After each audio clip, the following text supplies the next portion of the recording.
Եթե դուք 20 տարեկանում $1000 ներդնեք 15%-ով, հանած 3% տարեկան ինֆլյացիա, ապա 75 տարեկանում այդ փողը աճելով կդառնա $500,000։ Էս էի ասե, մաթեմատիկա, թվաբանություն։ Ես այդ թվաբանությունը չեմ հորինե, դա բարդ տոկոսի էֆեկտն է։ Պարզվում է մարդիկ համաձայն չեն, բողոքում են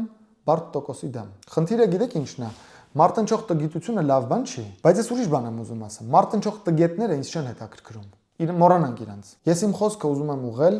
այն մարդկանց, որոնք հասկանում են հայերեն պարզ խոսքը։ Կա հայտնի հարցազրույց, որտեղ Amazon-ի հիմնադիր Ջեֆ Բեզոսը լրագրողի հետ խոսում է մեքենան վարելով, եւ այդ մեքենան արժի օրինակ $10,000։ Լրագրողը հարց է տալի, ասում է՝ դուք ասում է $1 միլիարդ արդեն կարողություն ունեք։ Ձեր կարողությունը միլիարդից ավել է, Amazon-ի արժեթղթերը արդեն այդքան արժեն, ձեր մասնաբաժինը։ Այդ ո՞նց է լինում, որ դուք $1 միլիարդ ունեք, բայց քշում եք $10,000-նոց մեքենա։ Ջեֆ Բեզոսը ասում է՝ դե ասում եմ լավ մեքենա է, էլի, դե լավ մեքենա է, քշում եմ, ավելինի կարիք չունեմ։ Հիմա ես ուզում եմ դուք մտածող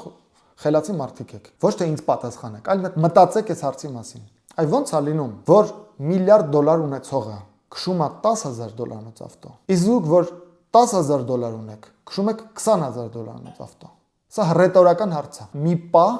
մտածեք այս հարցի մասին։ Հավանաբար կամ դուք եք սխալ, կամ Բեզոսն է սխալ։ Հնարավոր չէ երկուսդ էլ ճիշտ լինեք։ Սրանք իրար հակադիր հարցեր են, էլի, սրանք միասին չի լինում, այս հարցերը իրար հետ միասին չեն քայլում։ Կամ, այստեղ հենց այն դեպքն է, որ կամ էսա, կամ այնա։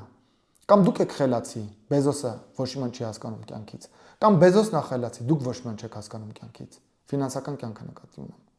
Մի հատ մտածեք այս հարցի մասին։